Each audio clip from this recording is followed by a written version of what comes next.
ఎట్లా బతకాలయ్యా, ఏ రకంగా బతకాలి? మేమే కాదు, నా పిల్లలెంతో వీళ్ళందరూ అంతే.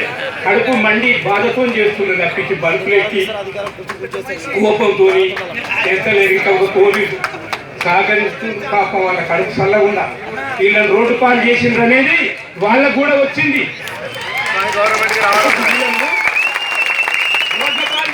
వాళ్ళకు కూడా వచ్చింది.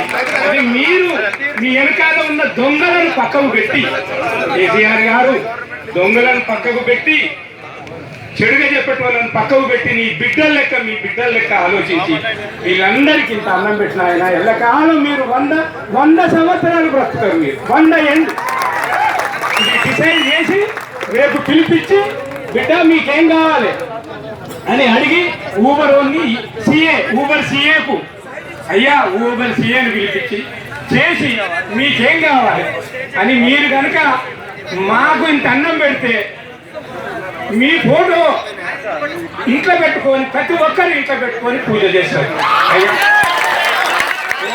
కాదు, విమర్శించాలని కాదు, ఫైనల్గా అయ్యా మీరేమనుకోకండి, కడుపుల బాధతో అంటున్నా దొరా, కడుపుల బాధతో అంటున్నా, వేరే ఉద్దేశం అంటలేను. నేను బాధ, మా అందరు బాధపడ, పిల్లలు బాధపడితే మాకెంత బాధ ఉండేందుకు లేకెందుకు సద్దామనిపించింది మాకు ఓ టైంలో ఈ కథకు అప్పుడే పాలైనాం. కాబట్టి దయచేసి వేరే విధంగా అర్థం చేసుకోక, మనకు పార్టీలతో సంబంధం లేదు, నాయకత్వంతో సంబంధం లేదు, పిల్లలకు బుక్కడు అన్నం పెట్టు, ఇది ఇట్నే నిలబెట్టి వాళ్ళతోని డిమాండ్ లేనిది అవి మంచి చెడు ఎన్నో ఉంటాయి. వాళ్ళకి తెలిసిన వాళ్ళు చేసిన వాళ్ళు చెప్తారు.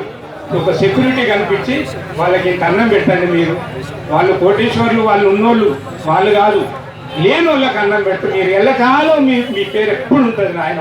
అది ఇంతతో మీకు ఏమనుకోకపోయి దండం అయ్యా. చాలా అనుభవంగా ఈరోజు ఒక 60-70 సంవత్సరాలు వచ్చిన క్యాబును నడిపిస్తుందంటే ఎంత మన డ్రైవర్లకు ఎంత ఉత్సాహం తెచ్చాడంటే అంత ఉత్సాహమైన అనుభవం చెప్పాడు. అదేవిధంగా ఇక్కడ సబ్జెక్టు సుదర్శన్ రెడ్డి గారు పెద్దయినా మీలాంటి వాళ్ళ ఆశీస్సులు ఉండాలి. మాకు కేసీఆర్ ఆశీస్సులు లేకుండా సరే, కానీ మీలాంటి ఆశీస్సులు ఉంటే మా డ్రైవర్ సోదరులు 100% అన్ని రికార్డు సాధించుకుంటూ వెళ్తామన్నా.